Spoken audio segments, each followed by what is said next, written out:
Hola a todos, bienvenidos a Chess Magis. Y antes de pasar a los elementos estratégicos del hipopótamo en el nivel 2, vamos a acabar con este nivel 1.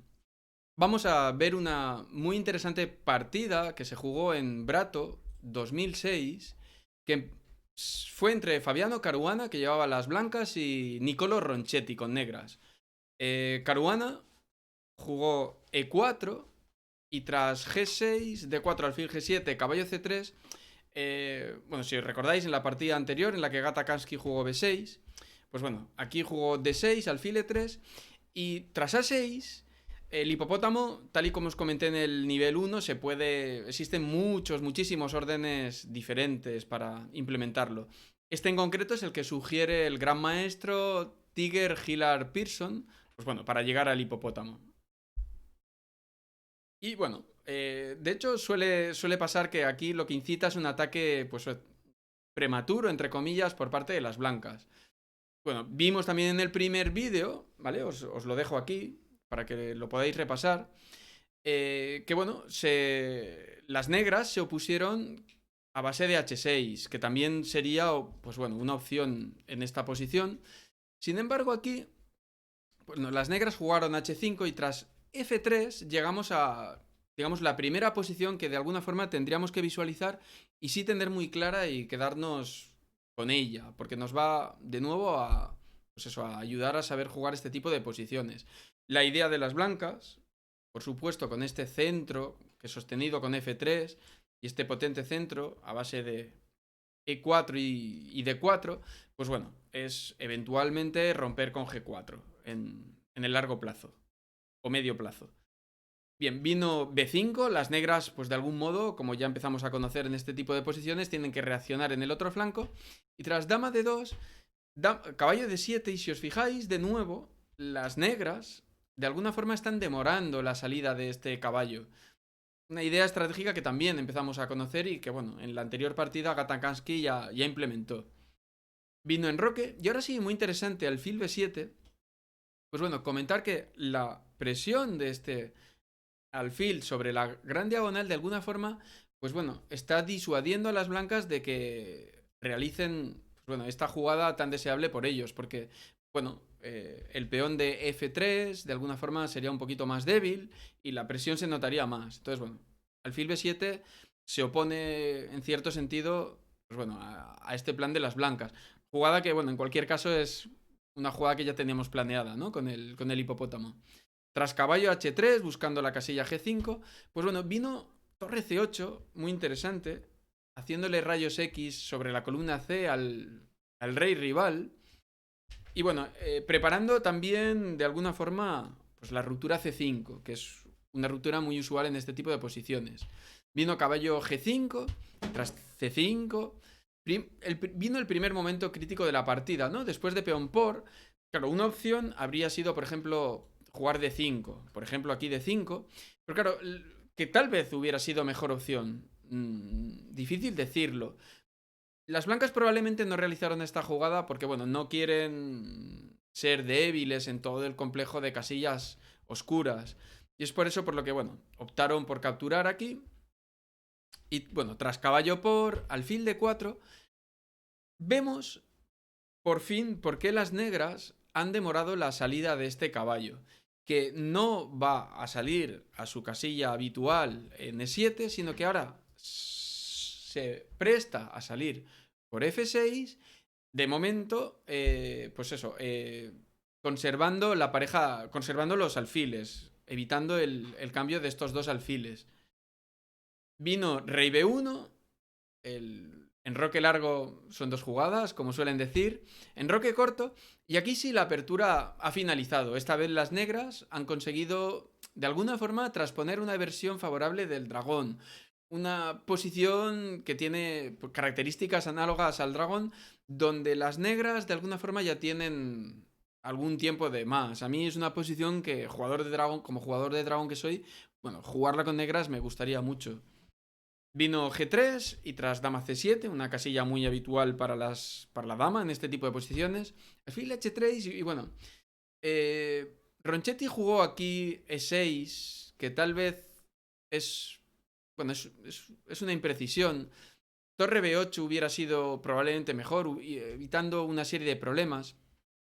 Y tras Torre H1, que es lo que jugó Caruana, a ver, la cuestión es que posibilitaba, en lugar de Torre H1, pues las blancas podrían haber sacrificado, era muy interesante, alfil por, peón por, y sacrificar en E6, cuando, bueno, esta posición es una auténtica locura y, bueno, el juego está muy complejo y las blancas tal vez poco a poco habrían podido, pues, haber tomado la iniciativa. Bueno, en cierto sentido, Caruana desaprovechó esta opción y jugó Torre 1, vino Torre de 8 y tras A3, las negras ahora sí se quitan de esos posibles sacrificios y bueno, posibilitan mejor la captura, el avance B4, perdón. Tras Dama F2, E5, muy interesante, expulsando al alfil, controlando casillas oscuras y bueno, de alguna forma también cerrándose su propio alfil. Alfil E3, alfil A8 para jugar B4. Y tras alfil F1, esta jugada sí me parece muy curiosa, es una retirada no provocada que de alguna forma ya parece indicar cierta decadencia, ¿no?, en la posición blanca. Las negras jugaron caballo C D7 y tras torre D2 por fin viene B4. Al estar el peón en A3 y el caballo en C3, las blancas no tienen la opción de cerrar el flanco dama y bueno, tienen que o capturar o retirar el peón, el caballo. Y bueno, tras peón por, vino torre por, caballo de 2. La torre tiene que volver a B8. Y tras por alfil A6 vino la muy interesante dama 5. Donde las negras se lanzan al ataque. Incluso a costa de un par de peones. Pero bueno, lo cierto es que el ataque sobre el rey rival, pues suele valer mucho más que algún peón en este tipo de posiciones. Vino pues torre por D6, capturando el peón. Y tras alfil F8, las blancas, antes de capturar en D6, de hecho, tendrían que haber calculado toda la secuencia que viene a continuación, que no era para nada fácil. Lo vamos a ver sobre la partida para no complicar en exceso. Lo que están intentando las blancas, pues bueno, obviamente es cambiar las damas. Y vino dama A3, amenazando mate. Pero claro, las blancas calcularon que, bueno, pueden interponer una pieza en la columna B y, bueno, ahora es la dama de A3 la que se encuentra en prise, la que está atacada. Las negras capturaron, que sí habían calculado toda esta secuencia, capturaron en B6 y tras dama por torre, la dama de A3 ahora está amenazada. Es por eso por lo que se sacrifica en A2, rey por, torre por dama y tras alfil por... La jugada torre de 6 es la que, bueno, probablemente, de alguna forma, en sus cálculos, pues bueno, a Fabiano Caruana se le había escapado y bueno, llegamos al clímax de la combinación unas cuantas jugadas después. Es por eso por lo que también tenemos que visualizar y aprender a visualizar bien. Y yo el primero, y bueno, por eso os indico aquí el curso de visualización que tenemos recién lanzado. Vino alfil C4, se capturó la torre, perdón, el alfil, torre por B6, caballo por F7, rey G7.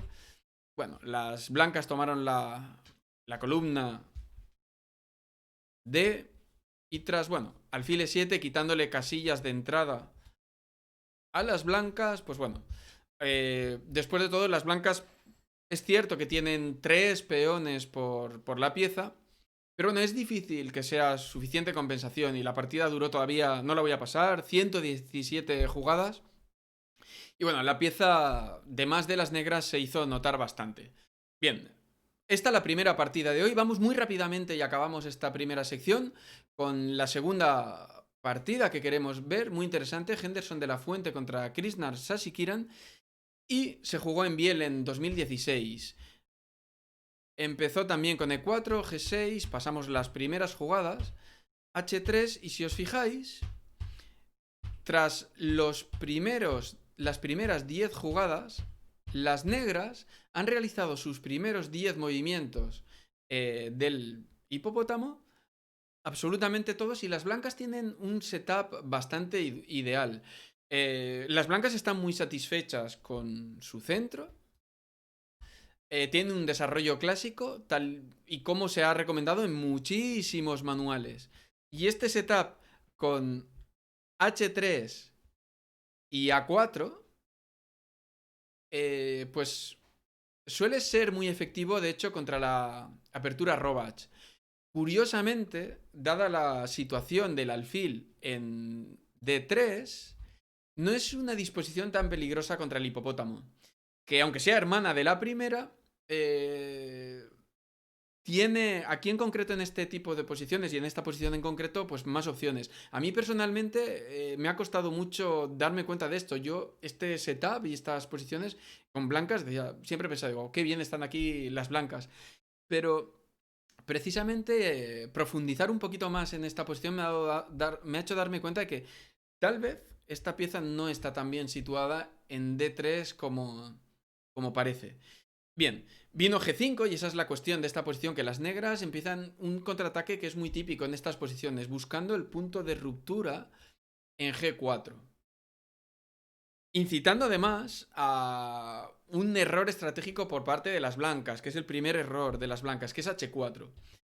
Vino G4 y tras caballo H2, caballo C6, si os fijáis, este caballo con ataque, ahora estamos atacando tanto D4 como H4, y este caballo, tal y como vimos en la primera partida de Carlsen contra Kamsky, suele estar muy presto a jugar a G6, a D7. Perdón, en esa partida fue este caballo que estaba presto a F6, controlaba C5. Entonces estos caballos tienen una gran versatilidad en este tipo de posiciones. Después de caballo C6, vino alfil E2. Bueno, a ver, las blancas pudieron aguantar el peón con G3, pero yo creo que tras esta secuencia, bueno, las negras están muy bien. Así que bueno, vamos con la partida. Alfil E2, dama por H4, alfil por G4, enroque largo y tras F4, torre de G8 y si os fijáis en tan solo unas poquitas jugadas, las negras han puesto a salvo a su rey. Han conectado torres y han iniciado un temible ataque sobre el rey rival. Las máquinas dirán que la posición está más o menos igualada, pero bueno, yo creo que, bueno, yo desde luego desearía jugar esta posición con negras. Bueno, voy a pasar la partida ya muy rápido para ver cómo poder jugar este tipo de posiciones. Y bueno, las blancas intentaron romper en el centro muy rápidamente. Y si os fijáis, las negras han conseguido un potente peón en E4. La columna G es muy importante. Las blancas de momento siguen jugando a ganar porque, bueno, torre F2 en lugar de alfil F2. Y bueno, espectacular, torre por E3. ¿Por qué torre por E3? Bueno, las negras lo que persiguen es rodear a este peón de D6, capturarlo y tener un potente centro. Si os fijáis, le está bailando con sus caballos en toda la posición y finalmente ha conseguido capturar el peón de D6,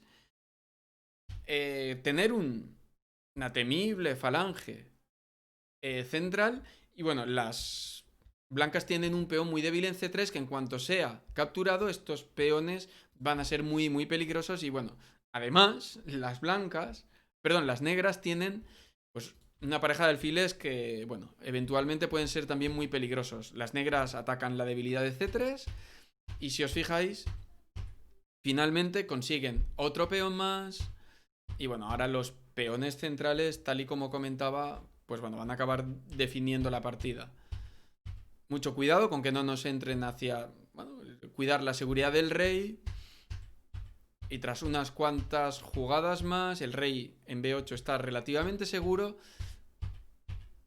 Aquí sacrificaron la dama y bueno, las blancas se rindieron porque tras rey por existe la jugada me lío, F4 y bueno, esta torre en H7 está colgando.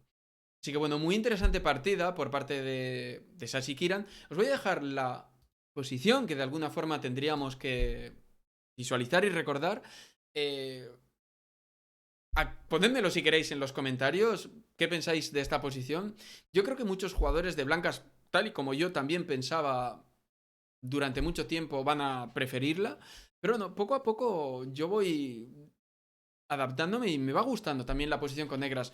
Decir que yo personalmente ya no pienso jugar así contra el hipopótamo y voy a empezar a implementar otro tipo de setups que también iremos comentando. Bien, muchas gracias a todos y nos vemos en la sección de estrategia más adelante. Hasta pronto.